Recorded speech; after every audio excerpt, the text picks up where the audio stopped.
Bonjour tout le monde, bienvenue à cette nouvelle vidéo de TLW 2016 édition WWF 1988. On en va pour notre pay-per-view, le big event pour cet épisode-ci. On va d'abord regarder qu'est-ce qui s'est passé lors du dernier épisode qu'on a fait ensemble. D'abord, on a commencé avec Primetime Wrestling qui a fait un ratings de B+, avec en main event Ricky Steamboat qui a affronté celui qui a fait ses débuts à la WWF. Stan Hansen, Billy Jack Haynes a battu Demolition Axe, le Big Boys Club a battu Corporal Kirchner et Marty Jannetty, Jim Neidhart a battu Eric Embry et dans l'opener et le meilleur match de la soirée, Roddy Piper et Sam Houston ont battu Abdullah the Butcher et Greg Valentine par disqualification. On s'en va à Superstars of Wrestling, alors que le main event était les British Bulldogs qui ont battu Kamala et Rick Martel. Le Sgt. Slaughter a battu l'Assassin et Coco Beware a battu Demolition Smash. Et on s'en va au Wrestling Challenge. Pas été un gros succès de ce côté-là. À Québec, pour un C-, alors que Paul Roma a battu Jacques Rougeau par disqualification dans le main event. Keiji Muto a battu Outback Jack et les Communist Party ont battu les Killer Bees. Nos champions maintenant sont Intercontinental Haku avec une défense de titre, un prestige de B. Champion du monde Randy Savage, 3 défenses de titre, prestige de B+, et nos champions par équipe avec 2 défenses de titre, les Young Stallions avec un prestige de C.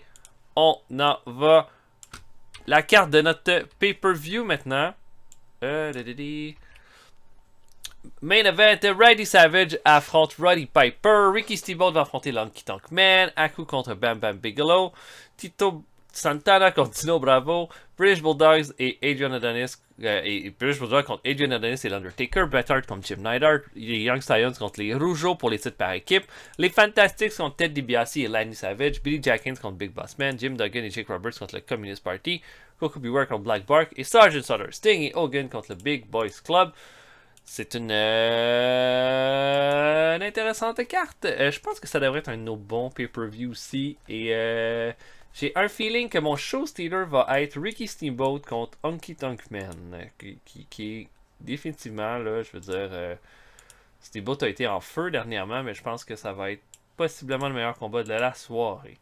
On va avancer. Ah, bah, tiens, on peut dire. Piper a encore des problèmes de morale. On va lui donner 5000. Toujours annoyed.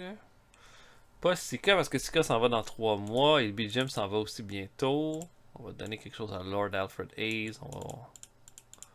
Il est normal, c'est ça. Hillbilly Gyms, on va avoir beaucoup de départs bientôt. Hillbilly Gym à 12 000 $ par mois va s'en aller éventuellement. Si je regarde ça, là, ça va être quand même un lot impressionnant de départs. Parce que bon, on a André qu'on n'utilise plus, qui est en vacances, mais qu'on paye quand même 60 000 $ par mois. Hillbilly Gyms qui paye 12 000 $ par mois. George Steele va s'en aller aussi à 16 000 $ par mois. C'est énorme. Abdullah, il reste 42 jours. Je me demande si je ne vais pas leur signer 6 mois en fait. Raymond Rougeau, c'est sûr qu'on va leur signer. Velvet McIntyre, on la signera pas. PJ Atkins, on va le signer. Outback Jack, on signera pas. SD Jones, on signera pas. Jim Brunzell, ça va être à voir. Je veux dire, c'est sûr que les Killer Bees sont bons, mais Brunzell commence à être un peu vieux aussi. Il a 38 ans. J'y pense. Si je le signais, ce serait une très courte prolongation dans son cas. Ok. Donc, je vais avancer jusqu'au pay-per-view. Après le pay-per-view, je vais avoir 3 propositions de lutteurs à signer. Il y aura pas. Malheureusement, je vous demanderai pas pour le call-up de notre. De notre club école pour ce mois-ci parce que ça fait déjà partie de mes plans pour le pay-per-view, ce call-up-là. Et voilà, on va avancer et on s'en va à notre pay-per-view. Allons-y.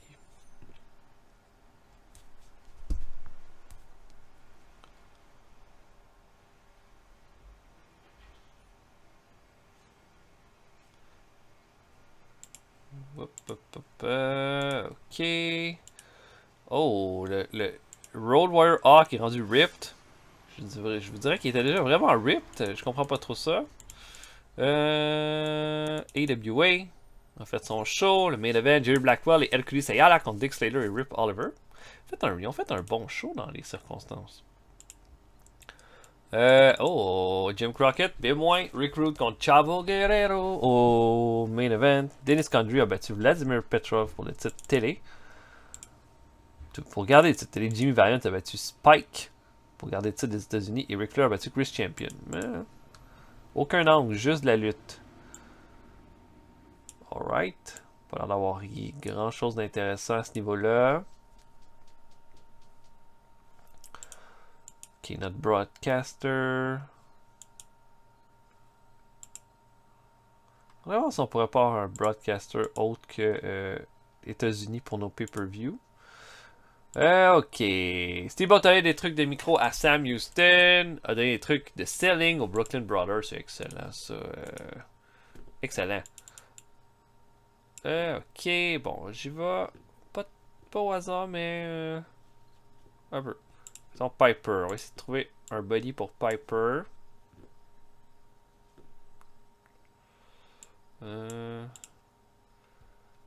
Est-ce que Sting pourrait être un... Non. Sting, ça marche pas. Donc, je vais booker le big event et on va se voir après. À tantôt tout le monde. Ok, on commence ça pre-show devant 45 000 personnes au Midwest. On a commencé avec Tom McGee qui va affronter Michael Hayes dans un combat de 6 minutes 40, un squash match où est-ce que Hayes va finir le tout avec un DDT. Comme dans mon autre partie de WCW, là, les matchs en pre-show, souvent c'est pour un peu vous présenter ceux que je vais essayer de mettre en avant à partir du mois prochain. Michael Hayes, on va essayer de lui trouver une bonne petite rivalité. Là. Je pense qu'il a attendu son tour. La rivalité avec LBD Jim, on l'a moyennement exploité. Donc Michael Hayes a beaucoup de charisme. Là. Il faut s'en servir. Donc D+, pour ce combat-là. Ensuite, les Funks vont affronter le Cannonball Grizzly et le Brooklyn Brawler. Donc les Funks qui débutent dans le ring avec nous en pre-show. Clairement, on va faire quelque chose avec eux autres. C'est une nouvelle signature. Pour moi, j'adore les Funks. Donc, puis en plus, c'est nice parce que j'ai les Funks dans aucune autre de mes parties. Ah non, c'est pas vrai parce que j'ai Terry Funk dans ma partie de Big Time Wrestling. Mais c'est un bon combat de C. Clairement, Terry Funk est meilleur que Dory dans toute cette histoire-là. Dory fait D de performance, mais Terry fait un B+. Qui va terminer le combat? C'est Dory Funk qui va faire abandonner le Brooklyn Brawler avec un spinning toe hold pour la fin du match. Dory Funk améliore son performance skill avec ce combat-là. Un C, c'est très bon. Mike Davis affronte Stan Hansen et Hansen va terminer ça avec un elbow drop à 6 minutes 23 dans un squash match. Les deux, ça cliquait pas cependant. Mais Hansen, clairement, va faire quelque chose avec lui pour le mois prochain. Et dernier combat de pre-show, bataille royale de 30 lutteurs. Donc, pas mal tout ce qu'on a de non utilisé dans la soirée. Et qui va l'emporter? Ben, c'est Greg Valentine qui va l'emporter. Valentine a eu un très bon mois. En fait, a été comme très convaincant dans les derniers temps. Puis, on va lui donner là, clairement une rivalité pour le mois prochain. Il va remporter la bataille royale avec un Final Four étant Rick Martel, Butch Reed et Tom Zank. Rick Martel va être le dernier éliminé et Butch Reed va avoir eu le plus d'éliminations durant tout le combat. Dans ce combat-là, Axe va améliorer son performance skill. El Dandy, Greg Valentine et Butch Reed va améliorer son flying skill avec ce combat-là. Donc, très bien. On ouvre le show avec combat par équipe. Les British Bulldogs contre Adrian Adonis et Undertaker. On remarque là, et là ça va être la dernière fois que je vais utiliser Adonis avec ce look-là, parce qu'on va vraiment aller vers quelque chose d'autre. Ensuite, là, il n'est pas du tout flamboyant comme il était. Il est plus revenu à un style un peu biker, badass comme il avait à la AWA. Malheureusement, Adonis et Undertaker, en équipe, ça marche pas vraiment. Et c'est pas mal dommage, mais il y a des grosses performances de Dynamite Kid et de Davey Boy Smith, de B+, chacun dans ce combat-là. Et puis, durant le combat, là, on remarque que les Bulldogs sont plus agressifs, sont plus dangereux. Et puis, mais par contre, vont être un petit peu plus reckless que d'habitude. Ça va vraiment permettre à Undertaker d'en profiter puisqu'il va réussir à attraper. Alors que Dynamite Kid veut faire un moonsault sur l'Undertaker, ce dernier va déjà être debout, va l'attraper dans les airs et va faire un tombstone sur Dynamite Kid pour la victoire. Et c'est une victoire très frustrante pour les British Bulldogs. Là, Davey Boy Smith est vraiment... On revient pas, ils sont pas capables de battre l'Undertaker. Ils ont vraiment tout essayé et ça marche pas. Undertaker améliore son performance skill et Adrian Adonis sa technique avec ce combat-là. Ensuite, championnat intercontinental. Haku affronte Bam Bam Bigelow. Un bon combat de B. Les deux ont une bonne chimie ensemble. J'ai mis un big brawl. Ah non, c'était regular. Je voulais mettre un brawl pour ce combat-là. Mais voilà, le combat va être de 13 minutes 18. Bam Bam Bigelow pense avoir la victoire en main. veut faire un saut de la troisième corde, sauf que Frenchie Martin va lui causer une distraction. Bigelow va pousser Frenchie Martin en bas du ring apron, va sauter, mais Haku va l'attraper avec le Tongue and Dead Grip dans les airs et va le garder la prise jusqu'à temps que Bam Bam Bigelow tombe sur le dos et puis Haku va faire le pin en gardant la soumission. Et voilà une deuxième défense de titre pour Haku qui fait un bon champion intercontinental. On s'entend, c'est rien d'exceptionnel, mais on est vraiment en train de le builder. Puis là-dessus, il est pas mal solide. Donc, très content. Ensuite, championnat par équipe. Les Young Stallions affrontent les Rougeau Brothers. B- pour un combat tout à fait correct. Là. Faut pas oublier, les Rougeau n'ont jamais vraiment fait des grands combats depuis qu'on les a dans notre partie. Puis c'est la première fois qu'on les utilise comme ça dans un gros storyline. Les Young Stallions vont l'emporter cependant. Paul Roma va faire un Flying Elbow Drop à Raymond Rougeau à 12 minutes 55 pour la victoire pour une troisième défense de titre. La rivalité va se terminer là-dessus. Les Rougeaux ont montré des belles choses. Mais pour les Young Stallions, on leur prépare quelque chose d'un petit peu plus gros pour le mois prochain. On a une promo de Randy Savage. Une excellente promo, évidemment. Savage est un dieu du micro. Il va seulement faire une promo sur le fait que ce soir, pour Piper, c'est le moment de prouver qu'il a tort. Prouver au champion du monde que c'est lui qui a tort. Mais une chose est certaine, c'est qu'il n'y a aucune pression sur le Macho Man ce soir. Le Macho Man a juste à faire ce qu'il fait tout le temps. Gagner. Puis il va toujours le faire. Pour lui, c'est comme aussi normal que respirer puis de marcher pour se rendre d'un point A à un point B. Pour Piper, il n'a jamais remporté le titre mondial. Puis non seulement ça, mais il y a l'ombre du travail qui n'a pas terminé derrière lui. Est-ce qu'il va être capable de battre le Macho Man? Impossible ce soir. A plus pour cette excellente promo. Combat ensuite, Jim Duggan et Jake Roberts contre le Communist Party. Et Jim Duggan et Jake Roberts font une excellente équipe ensemble. Et les Communist Party vont quand même bien travailler ensemble. Sauf que il va y avoir le moment où est-ce que Jim Duggan va être isolé dans le ring. Nikita Koloff va l'attraper par en arrière avec les bras. Et Volkov va aller dans les cordes, va faire un Russian Sickle. Sauf que Duggan va se tasser et c'est Nikita Koloff qui va recevoir la corde à linge. En se retournant ensuite, Jim Duggan va faire un running clothesline sur Nikolai Volkov et va faire le pin pour l'emporter pour son équipe. Et là, la foule est bien contente. Duggan va prendre le drapeau américain, va le faire aller dans la foule et ça va être un peu délire. Et ensuite, ça marche pas là. Nikolai Volkov prend Koloff. Oh, pardon, Seigneur. Excusez-moi, Nikita Koloff est vraiment pas content, veut quitter le ring, sauf que Volkov l'attrape et dit hey, non, là, tu quittes pas comme ça, on est une équipe. Puis là, Nikita il dit non, je veux plus rien savoir de toi, là, t'es une plaie. Et là, Volkov là, va lui donner une slap.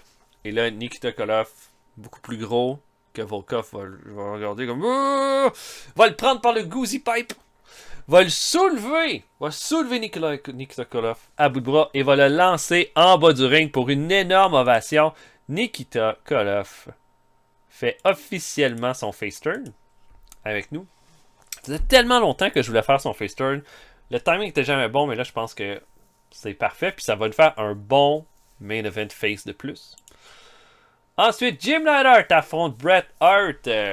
Un bon combat de B. On a surtout des combats de B pour ce pay-per-view-là.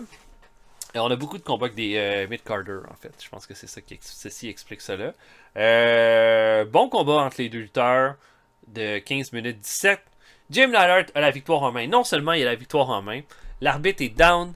Jimmy Hart a essayé d'intervenir avec son mégaphone, sauf que Neidhart l'a neutralisé, a punché Jimmy Hart et a ensuite donné un coup de mégaphone à Bret Hart. Il veut faire le pin, sauf qu'un gigantesque homme arrive. Il est chauve, il est énorme, et puis il va monter sur la troisième corde pendant que Neidhart fait le pin. Il va faire un splash derrière la tête de Neidhart alors qu'il fait le pin. Et ça va être Leon White, qui est celui qui va un jour, celui qui est qu'on connaît plus sur le nom de Vader, qui va arriver, va prendre Neidhart, le mettre en dessous de ses jambes, et va lui faire un powerbomb, et va placer Bret sur Jim Neidhart et va s'en aller. L'arbitre va faire le pin. Bret remporte la victoire et semble avoir une nouvelle alliance avec cet énorme lutteur qui est Leon White. Je trouve que c'est la meilleure façon d'introduire Leon White là-dedans. J'aimerais ça que ce soit quelqu'un qui a quand même une progression assez rapide. Donc, on va l'introduire dans cette rivalité-là avec Jim Neidhart et le mettre en espèce de bodyguard ou partenaire. Peut-être qu'on pourrait même faire une équipe entre Bret Hart et Vader, Leon White. Là. Je vais commencer à l'appeler Leon White. Donc, voilà. Gros début. Billy Jack Haynes affronte Big Boss Man. B-, un peu déçu. Ah oui, je sais pourquoi. En fait, le combat aurait probablement fait un B+, sauf que Big Boss Man ne voulait pas perdre contre Billy Jack Haynes. Je trouve ça un peu étrange. Puis, il a fallu que je fasse un Keep Strong au Big Boss Man. Mais dans le fond, c'est un long match de 20 minutes 28. Là. Imaginez là, beaucoup de trucs avec la foule, comme beaucoup de prime, de foule, tout ça. Au final, ils vont... les deux vont réussir à sortir des finishers de chacun. Billy Jack Haynes va faire le full Nelson. Big Boss Man va s'en sortir. Bossman slab, Billy Jack Haynes va s'en sortir. L'arbitre ne regarde pas et Bossman va chercher sa matraque. Sauf que au moment où est-ce qu'il veut le frapper, Billy Jack Haynes bloque avec ses mains. Puis va repousser la matraque directement dans le visage du Big Bossman et va ensuite faire un roll-up sur le Bossman pour la victoire. Donc un B-. Peut-être que la rivalité va se terminer là-dessus cependant. Voilà. Tito Santana affronte Dino Bravo. Combat de 15 minutes 17. Et c'est le moment pour Bravo d'avoir un petit push. Et il va réussir. Alors qu'il va être dans le coin, Santana va foncer sur lui. Bravo va lever la jambe pour le mettre au sol. Bravo va faire le pin avec le pied dans les cordes pour aller chercher sa plus grosse victoire à la WWF sur Santana. Santana est bon, là, il est très très bon. Sauf que là, on s'en sert pour essayer de donner une petite chance à Dino Bravo d'avoir un petit push. Donc voilà, ce côté-là. Une promo de Piper qui a l'air étonnamment serein pour ce combat-là. Puis il a dit que il a entendu ce que Savage lui a dit depuis des semaines. Puis c'est vrai que ça l'a résonné dans sa tête. Lui, il sait qu'il s'en va dans ce combat-là avec un travail non terminé avec certaines personnes. Mais il peut rien y faire. Tout ce qu'il peut faire, c'est aller au combat, donner le meilleur de lui-même, se concentrer sur la victoire, puis après ça, avancer. Puis si Randy Savage pense que juste avec son talent, il va être capable de battre Roddy Piper, il n'aura jamais été aussi tard. Il n'aura jamais eu aussi tard dans sa carrière. A plus! Et Ricky Steamboat contre Honky Tonk Man. Oh! Je vous l'avais dit! Show Stealer! Show Stealer! Ricky Steamboat contre Honky Tonk Man nous fait notre meilleur combat de la soirée, définitivement depuis le début. Et Honky Tonk Man va être étonnamment clean durant tout ce combat-là. Non seulement il est clean, mais il va vouloir serrer la main de Steamboat avant le combat. Steamboat va accepter, même après avoir douté un peu. Et les deux vont sortir une clinique de lutte pure de 10 à 19 minutes 55. Et puis, même à un moment donné, Honky Tonk Man va essayer d'aller en bas du ring. On pense qu'il va aller chercher la guitare, va la regarder, mais va décider de revenir dans le ring. Sauf qu'en montant dans le ring, il n'a pas vu que Steamboat était déjà sur la 3e corde. Va faire un Flying Karate Chop sur Honky Tonk Man et Steamboat va l'emporter. Cependant, Steamboat l'emporte, mais il est quand même surpris que Honky Tonk Man ait été aussi correct durant tout le combat. Il va le relever et lui lever la main. Et là, toute la foule va apprécier le beau geste de Steamboat. Et voilà. Vous remarquerez qu'il n'y a pas de handle changes cependant. Un A. Six-man tag, Hulk Hogan, Sergeant Slaughter et Sting affrontent King Kong Bundy et le Big Boys Club. Et bon combat entre les 6 lutteurs. Et imaginez ça, le upset incroyable. Sting va donner la victoire à son équipe en enfermant Ron Simmons dans un Scorpion Deadlock, ce qu'elle va le faire abandonner. Et alors que Bundy veut intervenir, Hogan va arriver, va faire un Axe Bomber sur Bundy qui va comme reculer, tomber entre les cordes en bas du ring. Et on va terminer le combat de cette façon-là. Pour Sting, encore une fois, une gigantesque victoire. On y fait quand même un push conséquent là, dans toute cette histoire-là. Mais je pense que ça va vraiment être bien. Et le mois prochain, Sting contre King Kong Bundy va être une de nos grosses rivalités. Donc, bien hâte de voir ça. Les Fantastics affrontent Lanny Savage et Ted DiBiase. B+ pour ce combat-là. Vraiment surpris. J'aurais pensé que ce combat-là aurait fait un B, mais clairement, on a bien monté la chose. Les Fantastics qui ont donné des bonnes performances donnent leur meilleur combat pratiquement qu'on a eu à la WWF. Une grosse performance pour Ted DiBiase avec un A. Qu'est-ce qui va se passer au final? Ted DiBiase va passer une arme alors que l'arbitre va pas regarder. DiBiase va donner comme une espèce de brass knucks à Lanny Savage qui va knocker Bobby Fulton. Ensuite, Lanny Savage va faire le pin sur Fulton pour la victoire. La $1 Million Corporation s'en sort au moins avec une victoire ce soir. Et Bobby Fulton améliore son Rumble Skill, Roger son Rumble Skill et Tommy et aussi son Performance Skill. Donc voilà, une bonne performance ce soir. Et Tommy Rogers semble s'être blessé dans l'entrejambe. Et Coco Beware affronte Black Bart. J'avais pas vu ça, mais les deux n'ont pas une bonne chimie ensemble. On va falloir que je vérifie plus ces éléments-là la prochaine fois que je vais builder un combat. Mais ça donne un C seulement, ce qui est évidemment pas incroyable.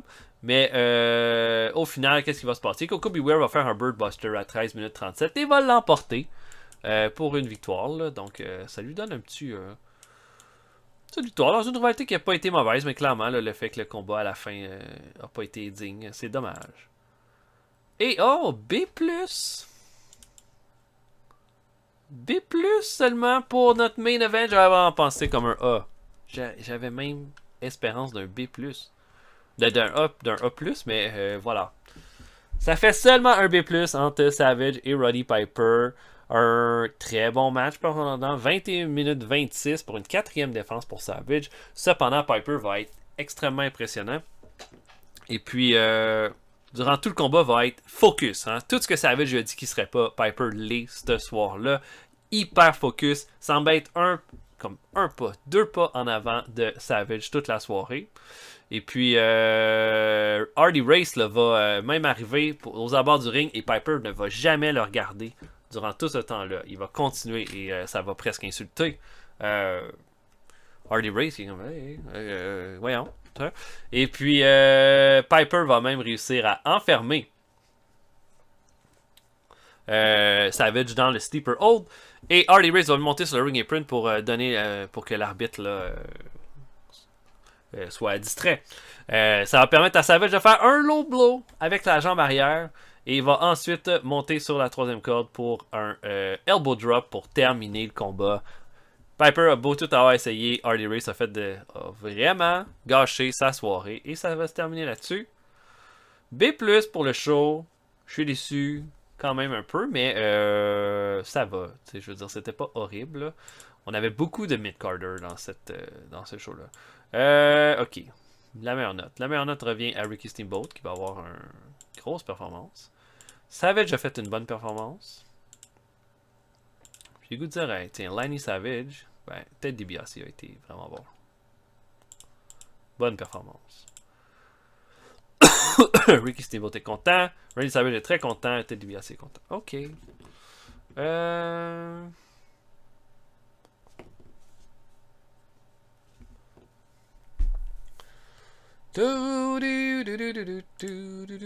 Bon, le show a fait des fantastic reviews. Puis c'est clair qu'on a dû faire de l'argent avec ça. Bon, Tommy Rogers, on va d'abord regarder c'était quoi. 17 jours. Ok, quand même.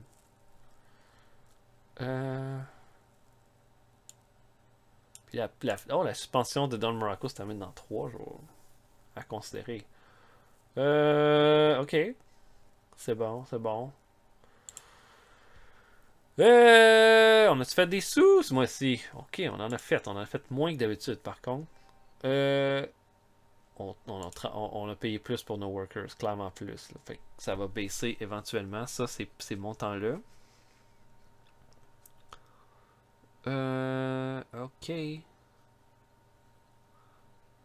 1 250 000, c'est quand même vraiment bon. On a fait des mois de 3 millions de dollars, par contre. Clairement, on a fait vraiment moins de ticket sales ce mois-ci. Ben, on en a fait plus de ticket sales que le mois passé. Des choses qui te baissent un peu, mais c'est pas grave. Ok, donc Leon White, Vader, qui fait maintenant partie de notre roster. Les stats sont vraiment bonnes. Je pense que ça va être pas trop compliqué, là. Puis on va tout de suite mettre Jimmy Hart comme manager. Fait que voilà, fait que c'est notre nouvel ajout, là, notre ajout là, du mois. Maintenant, pour le lutteur du mois. Là, j'aimerais ça y aller vers des lutteurs pas trop connus ou des lutteurs qui avaient du potentiel puis qui n'ont jamais pu vraiment le montrer. Voilà, donc premier choix que j'irais pour une signature potentielle, c'est un fils de. Et un fils de qui n'a jamais vraiment réussi à percer, qui est Angelo Mosca Jr. Angelo Mosca Jr., c'est le fils de Angelo Mosca, une légende de la lutte des territoires. Un des grands heels des années 70. Qui a été quand même extrêmement populaire dans les années 80, mais vraiment hyper charismatique. Son fils a essayé de suivre sa trace dans les débuts des années 80. Ça n'a jamais vraiment fonctionné. Il a vraiment tombé dans l'oubli très très vite. Fait que j'aimerais ça que Angelo Mosca soit considéré pour une future signature. Ses stats sont probablement pas incroyables par contre, mais c'est pas grave. L'autre choix que j'avais pensé, c'est un gars qui était surtout un jobber à la NWA, qui est Rocky King. Rocky King était le jobber par expérience de la NWA Jim Crockett Promotion. Possiblement là, que je pourrais être, en ce moment c'est leur Junior Heavyweight Champion, mais je pourrais être tenté de le signer. Il pourrait être dans le développement. Si j'ai testé, si je le signe en développement, il va pas dire qu'il est trop avancé dans sa carrière pour faire ça. Fait qu'il y aurait moyen de l'améliorer encore plus. Donc dans le ring, c'est le meilleur lutteur qu'on va avoir dans les trois. À cette heure, est-ce que c'est lui qu'on veut nécessairement? Parce qu'il est quand même plus vieux. Mais voilà, Rocky King, Angelo Mosca ou le dernier choix, un autre fils de quelqu'un qu'on a déjà eu dans une de nos parties, qui est Scott Armstrong. Scott Armstrong, qui est le fils de Bob Armstrong et le frère du Road Dogg. On l'avait eu au début de notre partie WCW. Dans le ring, c'est correct. C'est un peu le juste milieu entre Angelo Mosca et Rocky King. C'est quelqu'un qui peut être un high flyer, mais qui peut aussi être un brawler. Un lutteur intéressant, donc qui ferait partie, qui a 29 ans là, dans notre partie ici. Je dirais le potentiel est limité. Par rapport aux 3 lutteurs que je vous dis, le potentiel me semble un peu limité, mais j'ai le goût là, de voir ce que je pourrais faire avec des lutteurs un petit peu plus tombés dans l'oubli. Donc, Angelo Mosca Jr., Scott Armstrong ou Rocky King, c'est les 3 choix qu'on aurait pour s'ajouter à notre développement pour ce mois-ci. Donc, je vous invite à écrire dans les commentaires le lutteur que vous aimeriez à ce niveau-là. Pour le reste, c'était notre épisode. J'espère que vous avez apprécié. On va se voir pour un prochain épisode bientôt. Salut tout le monde, je vous souhaite une excellente journée.